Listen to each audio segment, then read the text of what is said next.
The rain hammered against the reinforced glass of Tower 7, each droplet a reminder of the chaos that had consumed Earth for the past decade.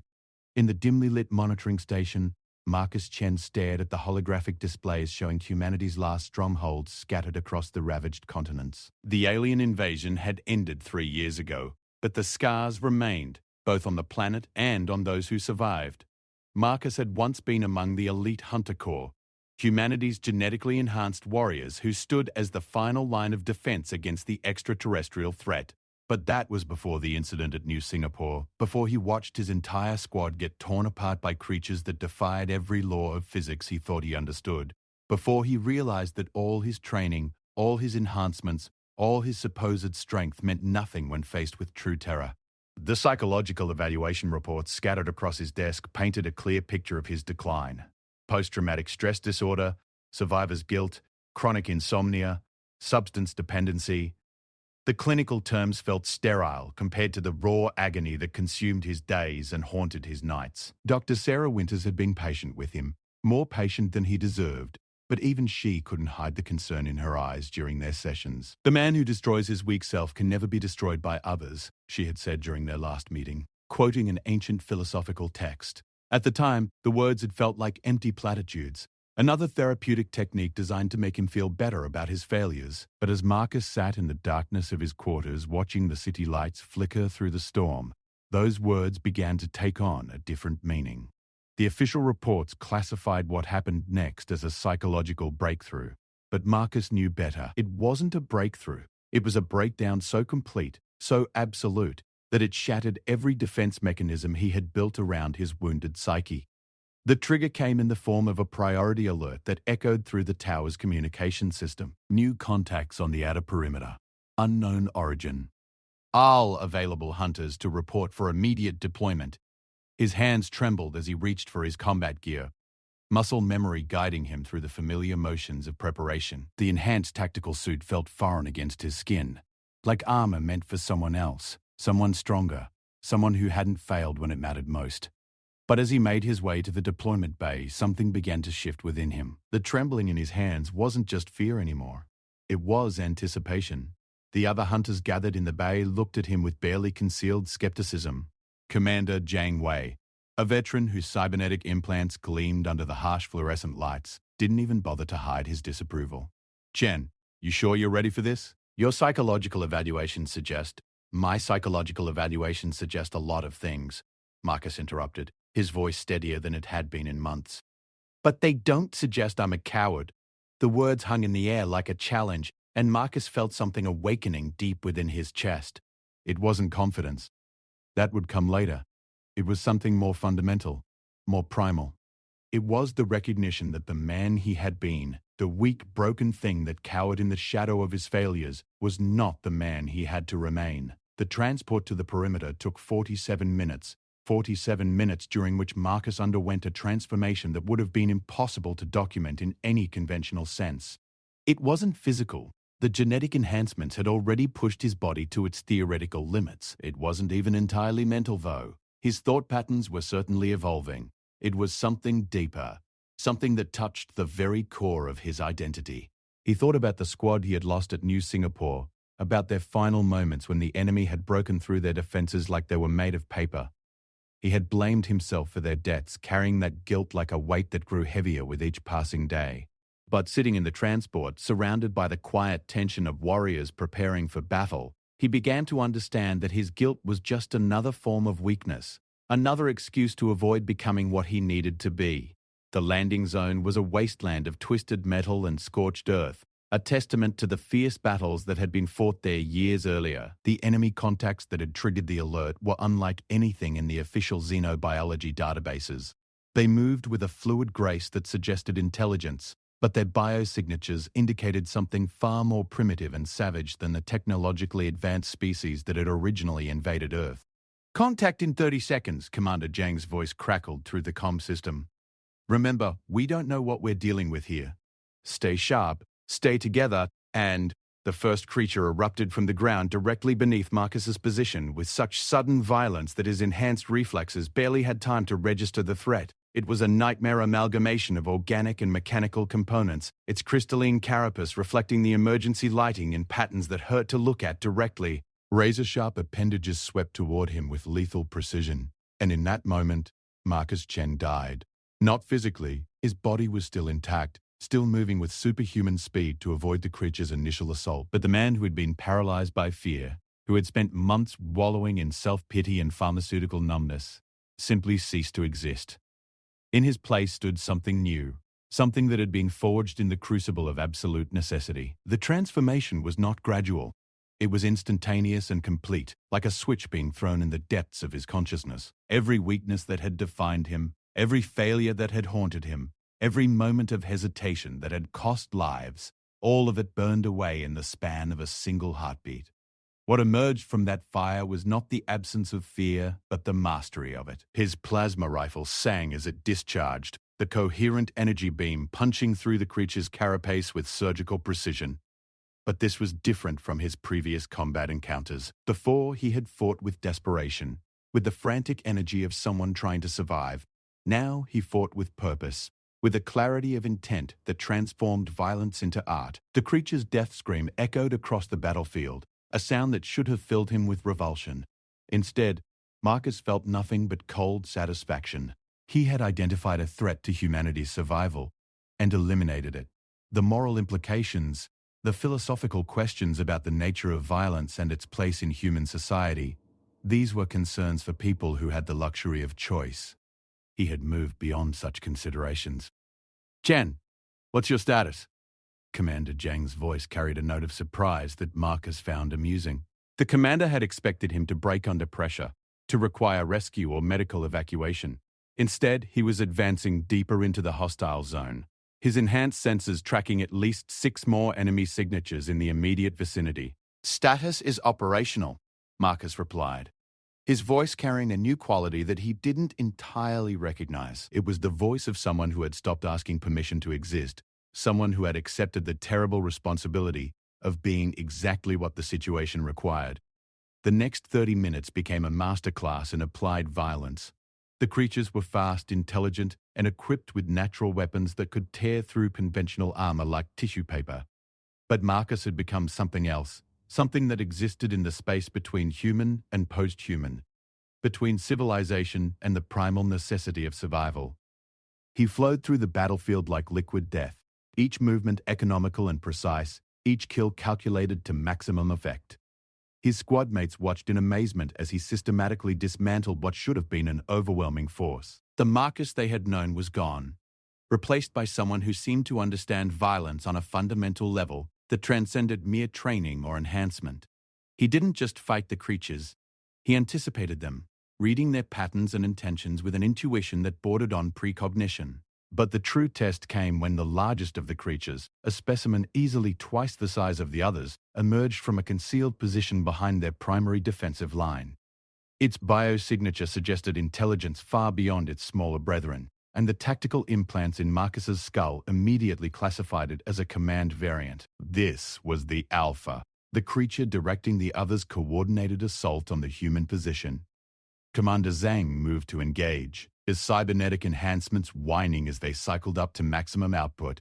But Marcus was already there, placing himself between his commanding officer and the creature with a casualness that suggested he had been expecting this exact scenario. The Alpha's first strike came with enough force to shatter reinforced concrete, but Marcus wasn't where the creature expected him to be. The dance that followed was unlike anything the other hunters had ever witnessed. It wasn't just combat. It was a conversation conducted through violence, a dialogue between two apex predators who recognized each other as worthy opponents. The creature fought with the accumulated wisdom of countless battles, its movements refined by evolution and experience. Marcus fought with something else entirely, the absolute certainty that he was exactly where he needed to be, doing exactly what he was meant to do. The end came suddenly. The creature lunged forward in what should have been a killing blow, but Marcus had already shifted position. His plasma rifle aligned perfectly with a weak point in the alien's natural armor. The beam punched through crystalline carapace, organic tissue, and whatever served the thing as a central nervous system. It toppled like a felled tree, its death throes shaking the ground beneath their feet. The silence that followed was profound. Marcus stood over the creature's corpse, his enhanced senses already scanning for additional threats, his mind automatically cataloguing lessons learned and tactical improvements for future encounters. He was no longer the broken man who had boarded the transport. He wasn't even entirely the same species. "How did you know?" Commander Zhang asked as they prepared for extraction. "How did you know where it was going to attack? How to predict its movements?" Marcus considered the question as he secured his equipment. How did he explain that he had stopped thinking of himself as separate from the violence around him? How did he describe the moment when he had embraced the truth that weakness was not a character flaw to be overcome, but a luxury that humanity could no longer afford? "I stopped trying to survive," he said finally. "I started trying to win." The flight back to Tower 7 passed in contemplative silence. Marcus stared out at the recovering landscape, at the cities slowly rebuilding from the ashes of invasion, at the millions of people who depended on hunters like him to keep the darkness at bay. He had spent months focused on his own pain, his own failures, his own inadequacies. But pain was just information, failure was just data, and inadequacy was just a starting point. "Doctor!" Winters was waiting for him when he returned to the medical bay for his post-mission evaluation. Her expression was carefully neutral, but he could see the questions in her eyes. The man who had left on the mission was not the man who had returned, and as a psychological professional, she was trained to recognize such fundamental shifts in personality and worldview. "The preliminary reports suggest the mission was a complete success," she said, activating the holographic recording system that would document their session. "But I'm more interested in your subjective experience. How do you feel about what happened out there?" Marcus settled into the familiar chair across from her desk, noting how different everything seemed now. The office that had once felt like a refuge now seemed small, constrained, designed for people who still believed in the luxury of vulnerability. "I feel like I finally understand what you meant about destroying the weak self." Winters leaned forward slightly, her professional curiosity evident. "Tell me more about that." The man who went on that mission was carrying the weight of every failure, every moment of weakness, every time he had chosen fear over action. That man was going to get people killed, probably including himself. So I killed him instead. The words hung in the air between them like a confession. "Dr. Cat." Winters made a note in her digital files, her expression thoughtful. "When you say you killed that version of yourself, what exactly do you mean?" Marcus considered how to explain something that transcended conventional psychological frameworks. "I mean, I stopped protecting him. I stopped making excuses for his weaknesses, stopped treating his fears as valid concerns that needed to be addressed. I recognized that he was a liability not just to me, but to everyone who depended on me. So I let him die. And what took his place? Someone who can do what needs to be done." The evaluation continued for another hour, but Marcus found himself increasingly impatient with the clinical approach to what had been a fundamentally spiritual transformation. Dr. Winters was trying to understand his experience through the lens of established psychological theory, to categorize and classify something that defied conventional analysis. But what he had experienced couldn't be reduced to therapeutic terminology or diagnostic criteria. In the days that followed, Marcus threw himself into training with an intensity that concerned his instructors. He pushed his enhanced body to its absolute limits, refined his tactical skills through countless simulations, and studied every available piece of intelligence about potential threats to human civilization. But this wasn't obsession, it was optimization. He was systematically eliminating every possible weakness, every potential point of failure that might compromise his effectiveness. His fellow hunters began to notice the change. In combat simulations, he performed at levels that exceeded even the most optimistic projections for human enhancement. His tactical insights during briefings demonstrated a strategic understanding that seemed to come from somewhere beyond his training or experience. Most unnervingly, he displayed an absolute calm in situations that should have triggered stress responses in even the most seasoned warriors. Commander Zhang requested a private meeting 3 weeks after the perimeter mission. They met in the tower's observation deck, surrounded by a panoramic view of the city's ongoing reconstruction efforts. The commander's cybernetic eye whirred softly as it focused on Marcus's face, scanning for micro-expressions and physiological indicators that might reveal something about his psychological state. "The efficiency reports from your recent training sessions are concerning," Zhang began carefully. "Not because of poor performance. Quite the opposite. You're operating at levels that suggest either a fundamental change in your neural architecture, or, he paused, searching for the right words, or you found a way to bypass the psychological safeguards that keep enhanced humans from becoming something else entirely. Marcus understood what the commander was really asking. The enhancement programs that created hunters included built-in limitations, psychological constraints designed to preserve their essential humanity, even as their bodies and minds were pushed beyond normal parameters. These safeguards prevented enhanced individuals from becoming so detached from human norms that they posed a threat to the very people they were meant to protect. "You're asking if I'm still human," Marcus said, his tone matter-of-fact rather than defensive. "I'm asking if you still care about human things. About human limitations, human morality, human weakness." The question deserved an honest answer, and Marcus had moved beyond the point where diplomatic evasion served any useful purpose. "I care about human survival. Everything else is negotiable." Commander Zhang was quiet for a long moment, his enhanced senses undoubtedly analyzing every aspect of Marcus's response. Finally, he nodded slowly. "That might be the most honest thing any hunter has ever said to me." The conversation that followed revealed the true nature of the transformation Marcus had undergone. It wasn't that he had lost his humanity, it was that he had refined it, distilled it down to its essential core. He still felt love, but only for things that deserved it.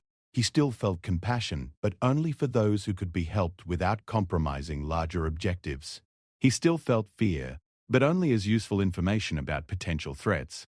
Most importantly, he had learned to distinguish between the weakness that came from inexperience or insufficient preparation, weaknesses that could be addressed through training and effort, and the weakness that came from a fundamental unwillingness to do what the situation required. The first type of weakness was forgivable, even valuable as a source of motivation for improvement. The second type was a luxury that endangered everyone around him. The months that followed became a period of unprecedented success for Marcus's combat unit.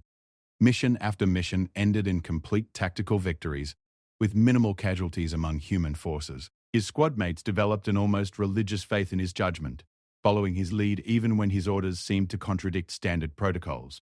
More importantly, they began to adopt elements of his psychological framework, learning to separate useful emotional responses from debilitating ones. But the true test of his transformation came when intelligence reports indicated a new type of threat emerging from the deep ocean trenches where some of the original invasion forces had taken refuge.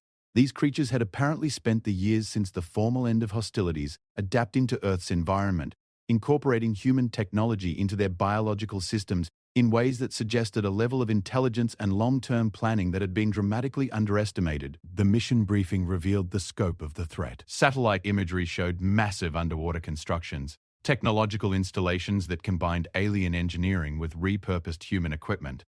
Biosignatures indicated populations in the thousands, possibly tens of thousands, all concentrated in a network of facilities that stretched along the Pacific Rim. This wasn't a residual threat from the original invasion. This was a new phase of conflict that could potentially dwarf everything that had come before. Marcus studied the intelligence data with the detached analytical approach that had become his trademark. The underwater facilities were too well defended for conventional assault, and their depth made orbital bombardment ineffective. A direct approach would require hunter teams to operate in an environment where their advantages in mobility and firepower would be severely compromised. But there was another option, one that would require a level of personal risk that violated every standard protocol for enhanced human operations. "You want to go in alone," Commander Zhang said when Marcus presented his proposal. It wasn't a question. The commander's tactical analysis had reached the same conclusion. "You want to infiltrate the primary facility, gather intelligence on their capabilities and intentions, and then neutralize their command structure from within. It's the only approach that maximizes our chances of success while minimizing human casualties," Marcus replied. "A full assault would cost hundreds of lives and might not even succeed. A surgical strike eliminates the threat with acceptable risk to a single operator." Acceptable risk to you, you mean? The psychological evaluation suggests that you've moved beyond normal human concerns about self-preservation. Marcus considered this assessment. It was true that his relationship with mortality had evolved since his transformation. Death was no longer a source of existential terror. It was simply another tactical consideration to be factored into mission planning. But this wasn't nihilistic indifference to his own survival. It was the recognition that some objectives were worth dying for, and that the ability to accept that risk was what separated truly effective operators from those who were ultimately constrained by their own limitations. "I've moved beyond ineffective concerns about self-preservation," he corrected. "I'm still interested in completing the mission and returning to contribute to future operations, but I'm not going to let the possibility of death prevent me from doing what needs to be done."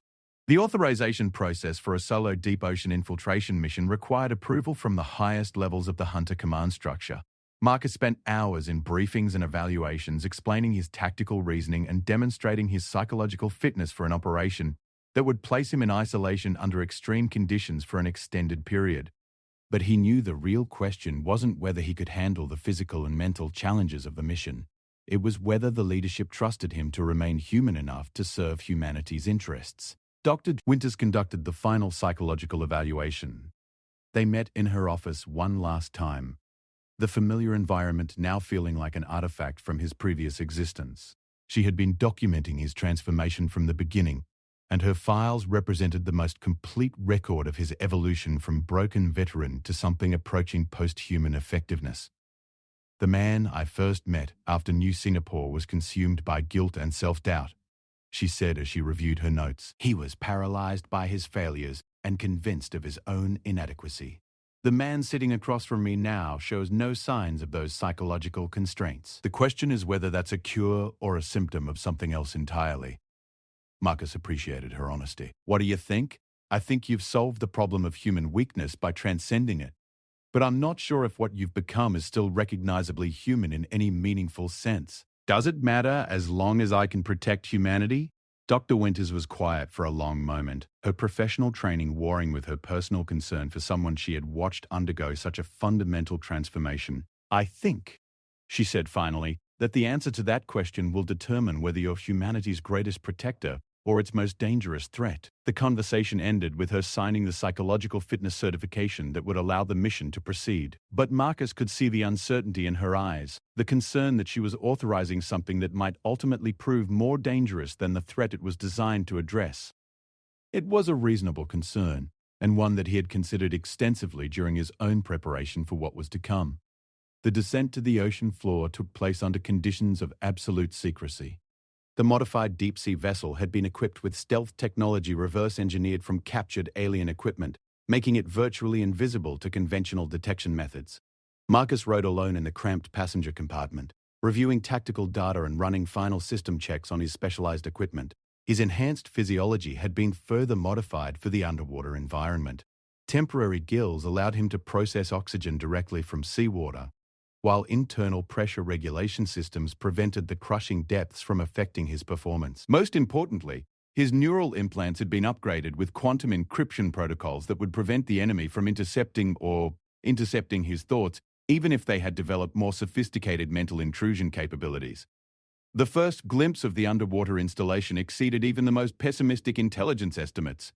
The facility sprawled across several square kilometers of ocean floor, its biomechanical architecture incorporating design elements that seemed to violate basic principles of physics and engineering. Massive organic conduits pulsed with bioluminescent patterns that suggested complex information transfer, while metallic structures twisted and flowed like living tissue. Marcus began his infiltration from the installation's outermost perimeter, using a combination of stealth technology and enhanced agility to avoid the automated security systems that patrolled the facility's boundaries. But as he moved deeper into the complex, he began to understand that this wasn't just a military installation. It was something far more ambitious and terrifying. The creatures that inhabited the facility had evolved far beyond their original form. They moved with purpose and coordination that suggested not just intelligence, but a collective consciousness that operated on multiple levels simultaneously. More disturbing still, many of them incorporated human technological components directly into their biological systems, creating hybrid entities that combined the best features of both species. The central command chamber, when Marcus finally located it, defied every expectation he had developed about alien architecture and technology. Instead of the crystalline growths or metallic constructions typical of their original technology, This space resembled something organic and alive. The walls pulsed with a rhythm that matched his own heartbeat, and the air itself seemed thick with intelligence, as if the entire facility were a single vast organism capable of thought. At the chamber's center stood something that had once been human. Marcus recognized the face, despite the extensive biological modifications that had transformed its owner into something approaching a hybrid between human and alien physiology. Elizabeth Harper had been one of the lead xenobiologists studying captured enemy technology during the height of the invasion. She had been presumed dead when the research facility in Antarctica had gone dark 3 years earlier. But Dr. Harper was very much alive, and she was no longer entirely human. "Marcus Chen," she said, her voice carrying harmonics that suggested modifications to her vocal apparatus. "We've been monitoring your psychological development with considerable interest. Your transformation from broken veteran to effective operator represents a fascinating case study in human adaptability." Marcus remained motionless, his enhanced senses analyzing every aspect of the situation, while his tactical implants calculated optimal response strategies. But something about this encounter felt different from every combat situation he had faced since his transformation. Harper wasn't a threat to be eliminated. She was something else entirely. Something that challenged his fundamental understanding of the conflict between humanity and its enemies. "You're not a prisoner," he said finally. "You chose this." Dr. Harper moved with fluid grace toward one of the chamber's organic control interfaces, her modified hands interfacing directly with the alien technology. "I chose evolution.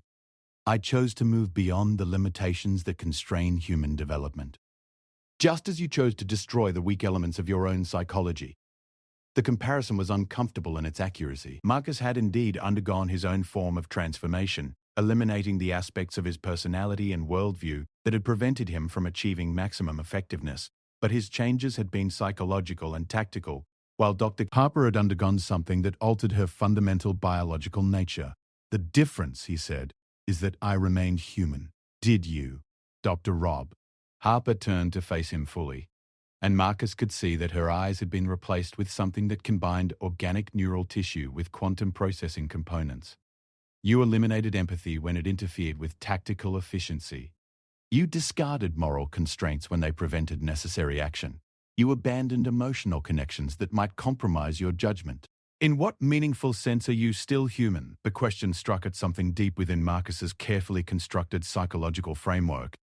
He had indeed systematically removed or suppressed every aspect of his personality that might prevent him from achieving optimal performance. But he had done so in service of human survival, while Dr. Harper had apparently abandoned humanity altogether in favor of something else. "I serve human interests," he said. "Everything I've become, every change I've made has been in service of protecting humanity from threats like this." He gestured at the alien technology surrounding them. Dr. Harper's modified features arranged themselves into something that might have been a smile. "And what makes you think our interests are incompatible with human survival?" The conversation that followed revealed the true scope of what had been happening in the underwater installations. The hybrid entities that inhabited the facility weren't planning another invasion. They were developing something far more sophisticated and long-term. They were creating a synthesis between human and alien capabilities, a merger that would preserve the best aspects of both species while transcending the limitations that had made the original conflict inevitable. "Dr. Creator," Harper led Marcus through chambers filled with technologies that defied easy categorization. Biological computers that processed information at quantum speeds. Organic manufacturing systems that could create materials with properties that exceeded anything in human engineering databases. Most remarkably, consciousness transfer systems that could preserve human personality and memory while integrating them with enhanced cognitive architectures. The original invasion failed because both species approached the conflict from positions of scarcity, Dr. Harper explained as they moved through the facility. Humans saw the aliens as a threat to be destroyed. The aliens saw humans as a resource to be exploited. That there was always a third option: synthesis, mutual evolution, the creation of something greater than either species could achieve alone. Marcus found himself in the unprecedented position of having to reevaluate fundamental assumptions about the nature of the conflict that had defined his entire adult life. The facility wasn't a military installation preparing for renewed hostilities. It was a research center, developing technologies that could benefit both species.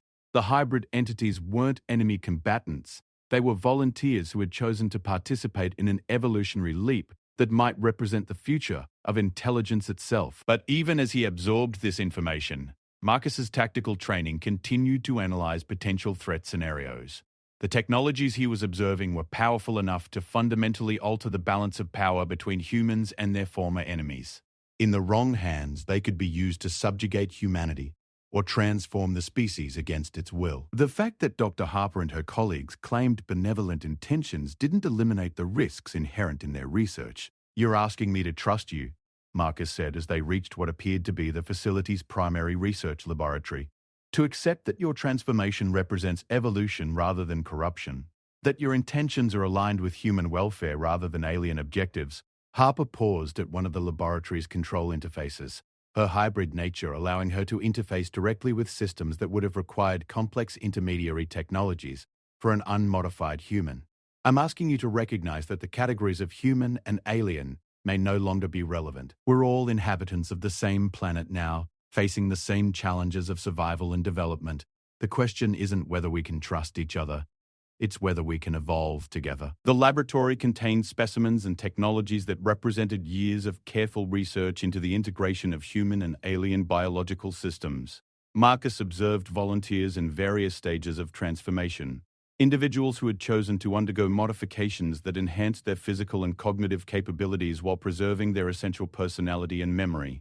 The process appeared to be reversible in its early stages, allowing participants to explore enhanced capabilities without permanently committing to a post-human existence. But what struck Marcus most profoundly was the apparent success of the program. The hybrid individuals he observed displayed cognitive and physical capabilities that exceeded even the most advanced human enhancements, while retaining the creativity, emotional depth, and moral reasoning that defined human consciousness at its best. They weren't alien puppets or corrupted humans. They were something new, something that incorporated the strengths of both species while transcending the limitations of either. "The choice you made to destroy your weak self," Dr. Harper said as they completed their tour of the facility, "was fundamentally correct. But you stopped short of complete transformation. You eliminated psychological weaknesses while preserving biological limitations that constrain your ultimate potential." Marcus considered this assessment. It was true that his transformation had been primarily psychological, focused on optimizing his mental and emotional responses rather than transcending the physical limitations of human biology. But those limitations had seemed necessary to preserve his essential humanity, to maintain his connection to the species he served. "What you're offering," he said, "is the elimination of humanity itself in favor of something else. What I'm offering is the preservation of everything valuable about humanity within a framework that can survive and thrive in a universe that contains other intelligent species." Your psychological transformation proved that human nature isn't fixed, that we can choose what aspects of ourselves to preserve and what to transcend. This is simply the next step in that process. The return journey to the surface took place in contemplative silence. Marcus had accomplished his original mission objectives. He had gathered extensive intelligence about the underwater installations and confirmed that they posed no immediate military threat to human settlements. But he had also been forced to confront questions about the nature of human identity and the ultimate goals of human development that challenged everything he thought he understood about his own transformation. The debriefing sessions that followed his return lasted for days. Commander Jang and his staff analyzed every piece of data Marcus had gathered, trying to understand the implications of Dr. Harper's research for humanity's long-term survival. The technologies he had observed clearly represented capabilities that could revolutionize human civilization, but they also posed existential risks that were difficult to evaluate using conventional strategic frameworks. "The question," Commander Jang said during one of their private sessions, "is whether this represents an opportunity or a threat. The enhanced capabilities you observed could solve many of the problems we faced since the invasion ended, but the cost appears to be the fundamental transformation of human nature itself." Marcus found himself in the unusual position of being unable to provide a clear tactical assessment. Throughout his career as a hunter, he had operated within frameworks where threats and opportunities were clearly defined, where the objectives were obvious even if the methods for achieving them were complex. But the situation with Dr. Harper and the underwater facility existed in a grey area that defied conventional analysis. The individuals I observed had clearly transcended normal human limitations, he reported. But they retained the essential characteristics that define human consciousness: creativity, moral reasoning, emotional depth, individual personality. They weren't aliens wearing human masks or humans corrupted by alien influence. They were something new. And your recommendation? Marcus was quiet for a long moment, reviewing everything he had learned during his infiltration of the facility. I recommend continued monitoring and limited engagement. We should maintain diplomatic contact while developing our own capabilities in parallel. The technologies they're developing could benefit humanity, but we need to ensure that any transformation remains voluntary and reversible. The months that followed became a period of careful diplomatic engagement between the surface settlements and the underwater facilities. Harper and her colleagues shared selected technologies that improved human agriculture, medicine, and manufacturing, while human researchers contributed their own insights into consciousness transfer and cognitive enhancement. The relationship remained cautious and limited, but it represented a fundamental shift from the purely adversarial dynamic that had defined human-alien relations since the original invasion. Marcus found himself serving as a liaison between the two communities, his unique psychological profile making him one of the few individuals capable of understanding both the human drive for security and the hybrid community's vision of evolutionary transcendence. It was a role that required him to exercise diplomatic skills he had never needed as a purely military operator, but it also represented a natural extension of his commitment to human survival and development. But the true test of his transformation came when Dr. Harper extended a personal invitation for him to undergo the hybrid modification process himself. The offer came during one of their regular diplomatic meetings, presented not as a political proposal, but as a personal choice about his own future development. Your psychological evolution has already taken you beyond conventional human limitations, she said as they stood in the facility's observation chamber, looking out at the hybrid community's ongoing research projects. You've proven that human nature can be consciously modified in service of higher objectives. The biological modifications we're offering would simply extend that process to its logical conclusion. Marcus considered the offer carefully. The enhanced capabilities he would gain through the modification process were undeniable: increased physical strength and durability, expanded cognitive capacity, direct interface with advanced technologies, and potentially indefinite lifespan. But he would also be crossing a line that separated enhanced humans from something else entirely, something that might no longer be recognizably human in any meaningful sense. What would I become? He asked. You would become what you choose to become, Doctor said. Harper replied, the modification process doesn't impose a predetermined template on your consciousness. It provides expanded capabilities while preserving the essential core of your identity. You would still be Marcus Chen, but you would be Marcus Chen with access to capabilities that exceed current human limitations. The decision took weeks of careful consideration. Marcus consulted with Dr. P.B.M. Winters, with Commander Zhang, and with other members of the Hunter leadership who had been briefed on the hybrid community's capabilities. The consensus was that the choice was ultimately his to make, but that his decision would have implications for humanity's relationship with the hybrid community and for the future development of enhanced human capabilities. Dr. Winters' final assessment was characteristically direct. You've already proven that human nature can be consciously modified without losing essential humanity. The question is whether you believe the additional capabilities are worth the risks inherent in such a fundamental transformation. Commander Zhang's perspective was more tactical. From a strategic standpoint, having an enhanced operative capable of interfacing directly with hybrid technologies could provide significant advantages in future diplomatic and military situations.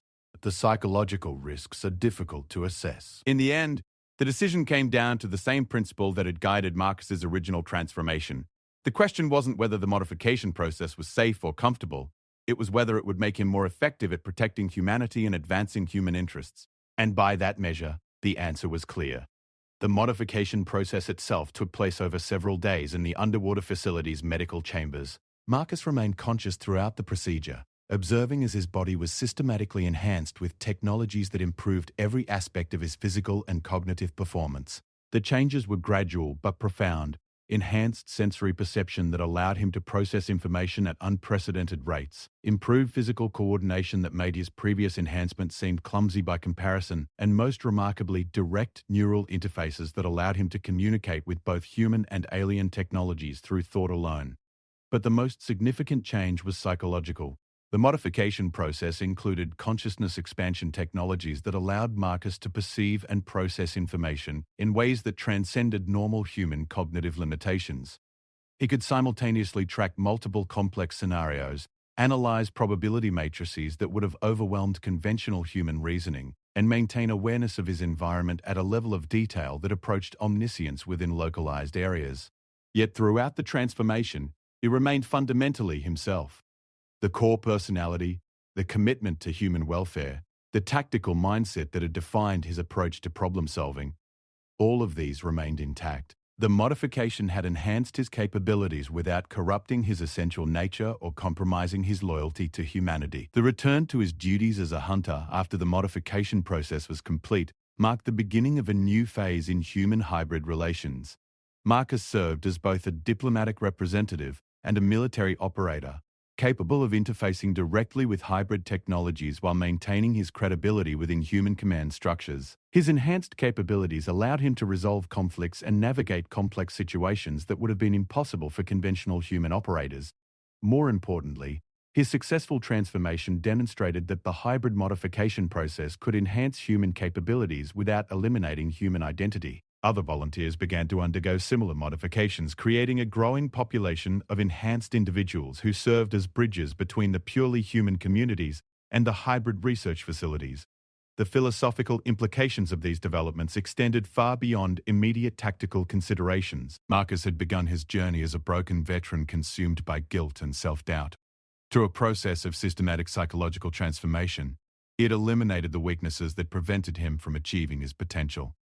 The biological modifications had simply extended that process, allowing him to transcend physical limitations while preserving the essential characteristics that defined his humanity. But the most profound realization came during a conversation with Dr. Winters several months after his transformation was complete. They met in her office one final time, reviewing the complete record of his evolution from traumatized veteran to enhanced post-human operative. "The man who destroys his weak self can never be destroyed by others," she quoted, referencing the philosophical principle that had guided his original transformation. But what happens when that process of destruction and reconstruction becomes permanent, when the weak self is replaced by something that transcends human limitations entirely? Marcus considered the question carefully. His enhanced cognitive capabilities allowed him to analyze the philosophical implications from multiple perspectives simultaneously, but the answer required something beyond pure reasoning. "The weak self was never really destroyed," he said finally. "It was transformed, refined, evolved into something more effective." The goal was never to eliminate humanity, but to preserve what was valuable about it while transcending what was limiting. And what is valuable about humanity? The question touched on something fundamental about Marcus's identity and purpose, something that had remained constant throughout all his transformations: the capacity for growth, the willingness to change in response to new challenges, the ability to choose what we become rather than accepting what we are. Dr. Winters made her final notes in the file that documented his complete psychological and biological evolution. "Then perhaps what you've become isn't post-human at all. Perhaps it's simply human in the fullest possible sense, consciousness that has chosen its own development rather than being constrained by biological or psychological limitations." The conversation ended with the understanding that Marcus's transformation represented not the abandonment of humanity, but its fulfillment. He had begun as a man broken by failure and constrained by weakness. Through systematic effort and conscious choice, he had eliminated those limitations while preserving and enhancing everything that made him capable of serving something larger than himself. The years that followed saw the gradual integration of human and hybrid communities into a single civilization that combined the strengths of both species. The technologies developed in the underwater facilities revolutionized agriculture, medicine, and manufacturing on the surface, while human creativity and emotional intelligence contributed to hybrid research in consciousness transfer and cognitive enhancement. Marcus continued to serve as both a military operative and a diplomatic representative, his unique capabilities making him invaluable in situations that required both tactical expertise and cultural understanding. But more importantly, he served as proof that transformation was possible without corruption, that individuals could consciously choose their own development without losing the essential characteristics that defined their identity and purpose. The document that recorded his complete evolution became required reading for advanced hunter training programs, not as a manual for replication, but as an example of the principles that could guide human development in an age of unprecedented challenges and opportunities. The key insight was simple but profound. The man who destroys his weak self can never be destroyed by others because he has taken control of the process of becoming, choosing what to preserve and what to transcend based on conscious evaluation rather than external pressure. In the end, Marcus Chen had achieved something that transcended conventional categories of human and post-human, enhanced and unmodified, individual and collective. He had become exactly what the situation required, a consciousness capable of protecting humanity by embodying its highest potential while transcending its traditional limitations. He had destroyed his weak self not through elimination but through transformation, proving that the greatest strength lay not in avoiding change, but in choosing how to change. The story of his evolution from broken veteran to enhanced protector became a testament to the power of conscious choice in shaping human development. But more than that, it became proof that the future of human consciousness lay not in preserving existing limitations, but in systematically transcending them while maintaining the essential values and commitments that made such transcendence worthwhile. The man who had once cowered in the shadow of his failures had become something that could face any challenge with confidence, not because he had eliminated fear or uncertainty, but because he had learned to use them as tools rather than being controlled by them. He had discovered that true strength came not from the absence of weakness, but from the conscious decision to grow beyond it. And in that discovery, he had found not just personal redemption, but a path forward for humanity itself, a way to evolve beyond current limitations while preserving the essential characteristics that made such evolution valuable. The weak self had been destroyed, but what emerged from that destruction was not something alien or inhuman. It was humanity itself, refined and enhanced and freed from the constraints that had once seemed insurmountable. The journey was complete, but it was also just beginning. For Marcus Chen had proven that transformation was not just possible, but necessary, and that the greatest enemy of human potential was not external threat, but internal limitation. By destroying his weak self, he had discovered his true self. By transcending his limitations, he had found his purpose. And by choosing what to become, he had proven that the future of human consciousness was limited only by the courage to consciously direct its own evolution. End of document classification. Complete psychological profile and transformation analysis. Subject: Marcus Chen. Hunter Corps, enhanced operative status. Active duty, enhanced protocol classification. Final assessment, transformation. Successful. Recommend for advanced operations. The documentation concludes with the understanding that the principle, the man who destroys his weak self can never be destroyed by others, represents more than philosophical wisdom. It represents a practical methodology for human development in an age where traditional limitations may no longer serve survival needs. The subject's successful transformation provides a template for conscious evolution that preserves essential humanity while transcending constraining weaknesses, offering a path forward for human development that is both ambitious and grounded in concrete results.